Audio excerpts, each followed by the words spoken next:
Friends, welcome back to my channel. मेरा नाम रागनी सिंह है और आज हम लोग हिंदी में पढ़ेंगे हिंदी वर्णमाला के बारे में। आप लोग किसी भी एग्ज़ाम की तैयारी कर रहे हैं जिसमें हिंदी सब्जेक्ट आता हो तो यहाँ उसके लिए बहुत हेल्पफुल हो सकती है यह क्लास। तो आइए हम लोग इसको पढ़ते हैं। यहाँ पर देखा जाए तो वर्डों के समुदाय को ही वर्णमाला कहते हैं, यानी कि वर्डों का जितना भी जाल होता है उसको हम वर्णमाला कहते हैं।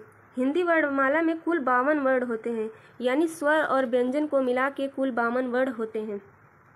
वर्णमाला को यहाँ पे 2 भागों में बांटा गया है, स्वर और दूसरा है व्यंजन। स्वर को इंग्लिश में कहते हैं वॉवेल और व्यंजन को कॉन्सोनेंट कहते हैं। स्वर जिन वर्डों का उच्चारण बिना किसी अवरोध के तथा बिना किसी दूसरे वर्ड की सहायता से होता है उन्हें हम स्वर कहते हैं। यानी कि जब हम कोई भी उच्चारण करते हैं तो जब किसी भी चीज़ की बाधा नहीं आती है बोलते टाइम तो इसे हम स्वर कहते हैं। एग्जाम में पूछा जाता है कि स्वर कितने होते हैं, तो स्वर की संख्या 11 होती है। पूरा वर्णमाला कितना होता है? 52। स्वर जो 11 हैं वो हैं अ, आ, छोटी ई, बड़ी ई, उ, बड़ा उ, ए, ओ, औ और री। और स्वर को भी 3 भागों में बांटा गया है, यानी कि एग्जाम में पूछता है कि स्वर कितने प्रकार के होते हैं। तो पहला है ह्रस्व स्वर, यानी ह्रस्व स्वर मतलब होता है छोटा स्वर। छोटे स्वर में आता है अ, छोटी ई, छोटा उ और री। और दूसरा होता है दीर्घ स्वर। दीर्घ मतलब बड़ा, इसमें आता है आ, बड़ी ई, बड़ा उ, ए, ओ और औ। और तीसरा नंबर पे होता है प्लुत, यानी इसको बोलने में ह्रस्व स्वर और दीर्घ स्वर से ज़्यादा टाइम लगता है, इसीलिए इसको प्लुत स्वर कहा जाता है। इसमें आता है ओम और राडम। प्लुत स्वर का सिंबल होता है कुछ इस तरह से। और इसके बाद हम बात करते हैं स्वरों के उच्चारण स्थान के बारे में। स्वरों का उच्चारण स्थान को 3 वर्गों में बांटा गया है। पहला है अग्र स्वर, जिसमें आता है ई, बड़ी ए और ऐ। इसकी परिभाषा होती है जिन स्वरों के उच्चारण में जिह्वा का अग्र भाग ऊपर उठता है उसे हम अग्र स्वर कहते हैं। और सेकंड नंबर पे आता है मध्य स्वर।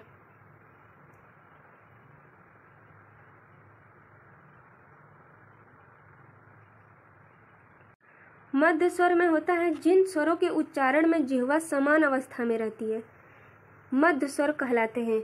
इसमें आता है अ, इसको हम मध्य स्वर कहते हैं। और नंबर 3 आता है पश्च स्वर।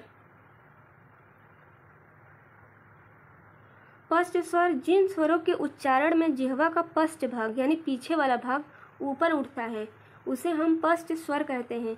इसमें आता है आ, उ, ओ और औ।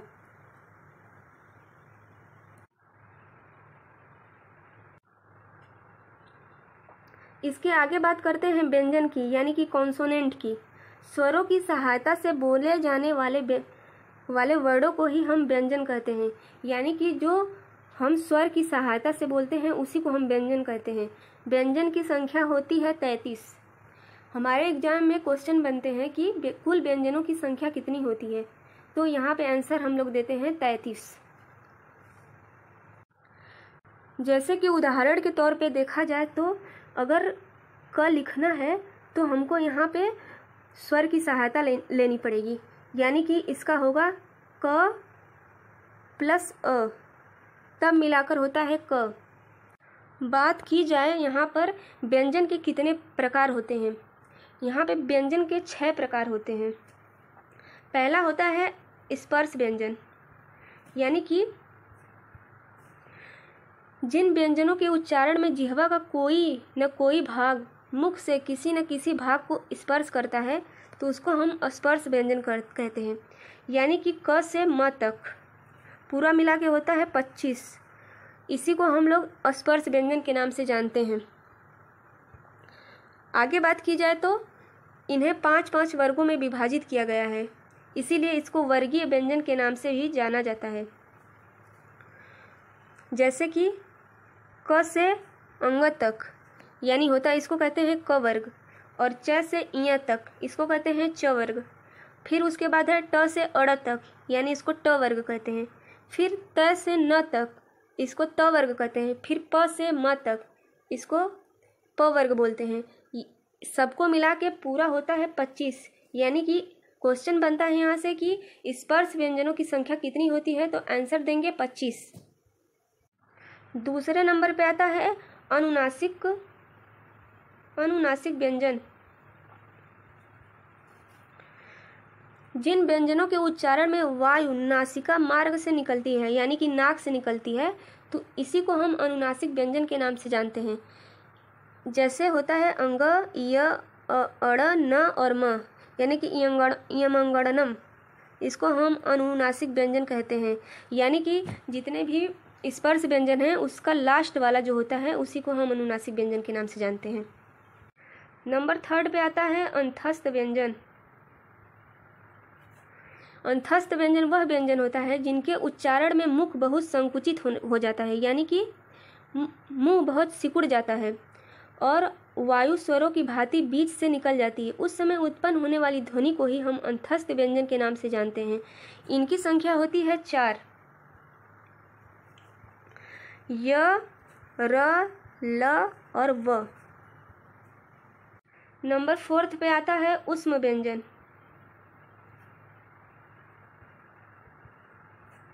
ऊष्म व्यंजन वह व्यंजन होता है जिसके उच्चारण में एक प्रकार की गर्माहट या सुरसुराहट सी प्रतीत होती है।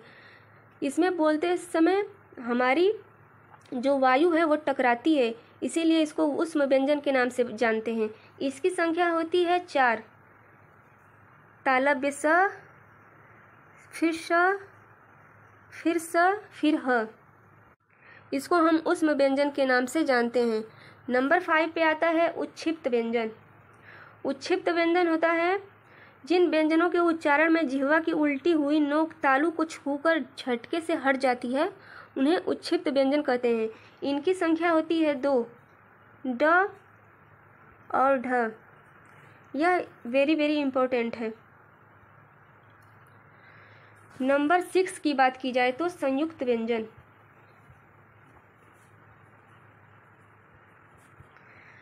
जिन व्यंजनों के उच्चारण में अन्य व्यंजनों की सहायता लेनी पड़ती है उन्हें ही हम संयुक्त व्यंजन कहते हैं। यानी कि इसको बोलने के लिए हमें 2 वर्डों की आवश्यकता होती है। जैसे क प्लस स तब होता है 6। फिर त प्लस र बराबर त्र। ज प्लस इया बराबर ज्ञ। तालव्य स प्लस र बराबर स्र। इसको याद करने के लिए एक ट्रिक है।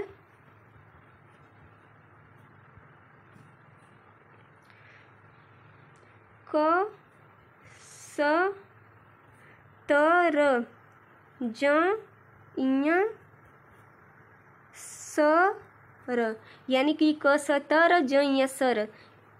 संयुक्त व्यंजन को याद करने के लिए हमको यही ट्रिक अपनानी चाहिए। उच्चारण दृष्टि से हिंदी व्यंजनों को 8 वर्गों में विभाजित किया गया है। पहला है कंठ व्यंजन, यानी कि जिन व्यंजनों की ध्वनियों के उच्चारण में जिह्वा के पिछले भाग से कोमल तालु स्पर्श होता है उसी को हम कंठ ध्वनि के नाम से जानते हैं। इसमें आता है क, ख, ग, घ, अंग, यानी कि कंठ में आता है क, ख, ग, घ, अंग, ये 5 वर्ड। नंबर 2 की बात की जाए तो तालव्य व्यंजन। तालव्य व्यंजन वह व्यंजन होता है जिनके उच्चारण में अग्रभाग कठोर तालु को स्पर्श करता है, इसीलिए इसको तालव्य व्यंजन के नाम से भी जानते हैं। इसमें है च, छ, ज, झ, ञ और स और य भी। फिर नंबर 3 पे है मूर्धन्य व्यंजन। मूर्धन्य व्यंजन वह व्यंजन होता है जो कठोर तालु के मध्य का भाग मूर्धा कहलाता है। जब जिह्वा की उल्टी हुई नोक का निचला भाग मूर्धा से स्पर्श करता है, ऐसी स्थिति में उत्पन्न ध्वनि को ही मूर्धन्य ध्वनि कहते हैं। इसमें होता है ट, ठ, ड, ढ, अड़ और स। नंबर 4 की बात की जाए तो दंत व्यंजन, यानी कि जिन व्यंजनों के उच्चारण में जिह्वा की नोक ऊपरी दांत को, यानी बोलते समय जीभ दांत को टच करती है, तो उसको हम दंत व्यंजन के नाम से जानते हैं। इसमें भी 5 वर्ड आते हैं, त, थ, द, ध और न। इसी प्रकार आगे देखा जाए तो वो ओष्ठ व्यंजन, यानी कि ओष्ठ व्यंजन वह व्यंजन होता है जो दोनों ओष्ठों द्वारा श्वास का अवरोध होता है, यानी कि जब हम बोलते हैं तो वहाँ पे रुकावट होती है, इसी को हम ओष्ठ व्यंजन के नाम से जानते हैं। इसमें भी 5 वर्ड आते हैं, प, फ, ब, भ और म। और दंथोष्ठ व्यंजन,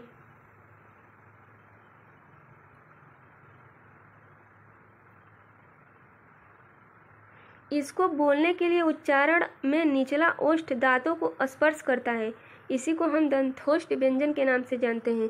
इसमें होता है व को हम कहते हैं दंथोष्ठ व्यंजन। और आगे बात की जाए तो एक होता है वर्च्य व्यंजन। इनका उच्चारण करने के लिए जिह्वा ऊपरी मसूड़ों को स्पर्श करती है, इसीलिए इसको वर्ष व्यंजन के नाम से जाना जाता है। इसमें आता है न, र और ल। ये 3 वर्ड होते हैं जो वर्ष व्यंजन में आते हैं। अंतस्थ व्यंजनों की संख्या कितनी होती है? यह एग्जाम में बहुत बार पूछा जाता है कि अंतस्थ व्यंजनों की संख्या होती है 4, यानी य, र, ल, व, ये अंतस्थ व्यंजन है। और बात की जाए ऊष्म व्यंजनों की संख्या, ऊष्म व्यंजन भी 4 होते हैं, श, श, श और ह। उसके बाद बात की जाए तो संयुक्त व्यंजन, इसकी संख्या भी 4 होती है, छ, त, ग्र, स्य। फिर आगत व्यंजनों की संख्या होती है 2, ज और फ। कुछ इम्पोर्टेंट पॉइंट जो ऊपर छूट गए थे उनको हम यहाँ देखते हैं। अर्ध स्वर होता है, अर्ध स्वर होता है य और व। एग्जाम में पूछा जाता है कि अर्ध स्वर में कौन से वर्ड आते हैं, तो आंसर में होगा य और व। फिर लुंठित या प्रकंपित व्यंजन, लुंठित या प्रकंपित व्यंजन कौन से होते हैं, तो र होता है। फिर पार्श्विक व्यंजन, पार्श्विक व्यंजन में आता है ल। इसके उच्चारण में वायु जीभ से निकल जाती है। और आगे बात की जाए तो नासिक व्यंजन, नासिक के व्यंजन में जो वर्ड के 5वें अक्षर होते हैं उसी को हम नासिक के व्यंजन कहते हैं। इयमंगड़नम, इसको हम कहते हैं इयमंगड़नम। स्वर यंत्री व्यंजन जिसमें आता है ह, इसको आप लोग बहुत बार पढ़ोगे तो ये आपको याद हो जाएगा, इसीलिए इसको बार बार रिवीजन करें। आइए हम देखते हैं वर्ड की परिभाषा क्या होती है। वह छोटी से छोटी इकाई, वह छोटी से छोटी ध्वनि, सबसे छोटी ध्वनि जिसके और टुकड़े नहीं किए जा सकते हैं उसे हम वर्ड कहते हैं, यानी कि जिसको हम बांट नहीं सकते हैं उसी को हम वर्ड कहते हैं। जैसे ओ, आ, ई, यानी कि जितने भी स्वर होते हैं सब वर्ड कहलाते हैं। संयुक्त व्यंजन, संयुक्त व्यंजन क्या है?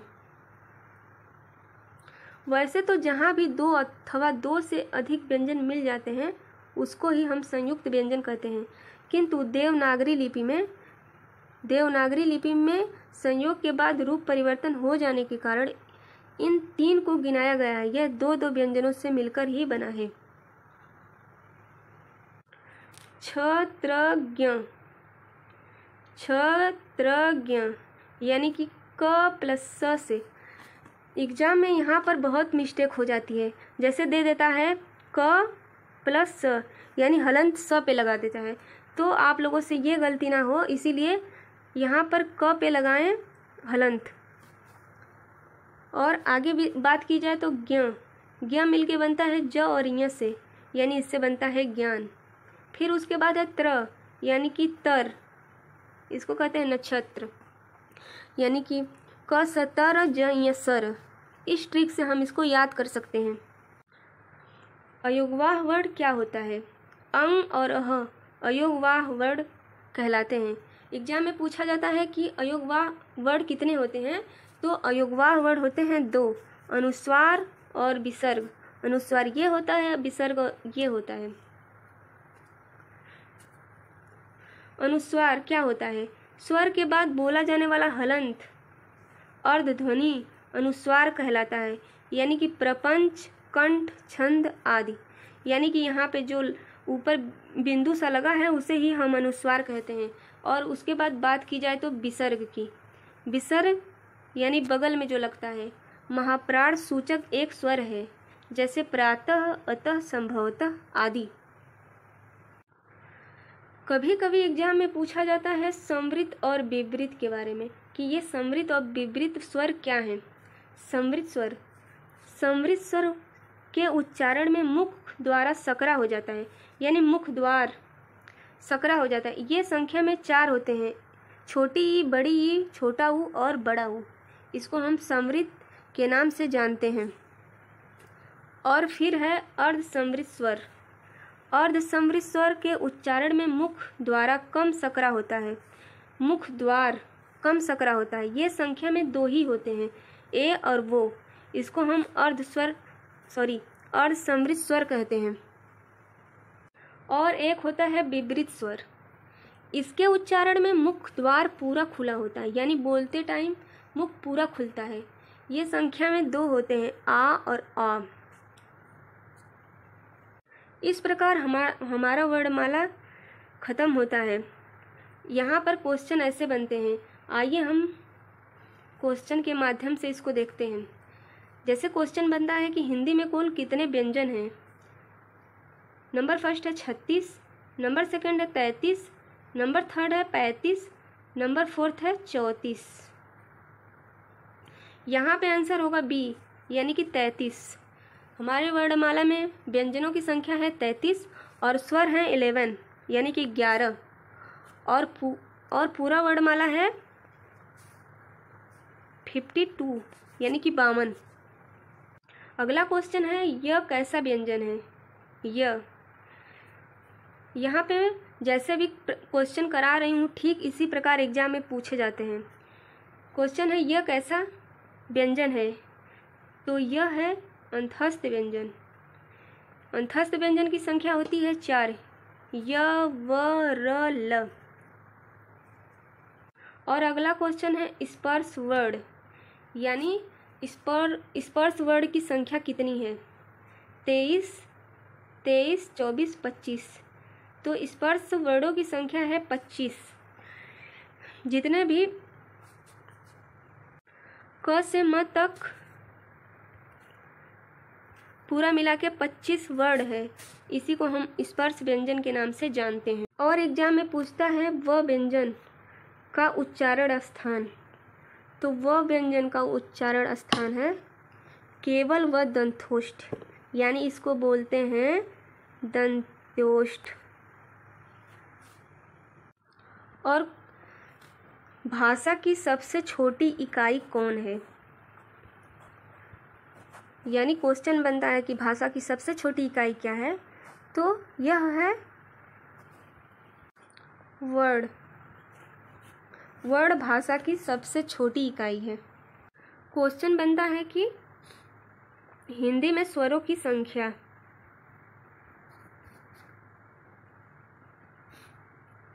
तो हिंदी में स्वर की संख्या है 3। कंठ ध्वनियाँ कितनी हैं। तो क, ख, ग, घ और अंग, ये 5 हैं कंठ ध्वनियाँ। अगला क्वेश्चन है ज्ञ वर्ड। ज्ञ वर्ड है जो किन वर्डों के संयोग से बनता है। तो यह बनता है ज प्लस य। तो ऐसे ही हमारे एग्जाम में क्वेश्चन बनते हैं। आप इनको बार बार रिवीजन करें और कमेंट करके बताएं कि आपको क्या पढ़ना है। अगर आप मेरे चैनल पे नए हैं तो चैनल को सब्सक्राइब करें, लाइक करें एंड शेयर करें। Thank you so much.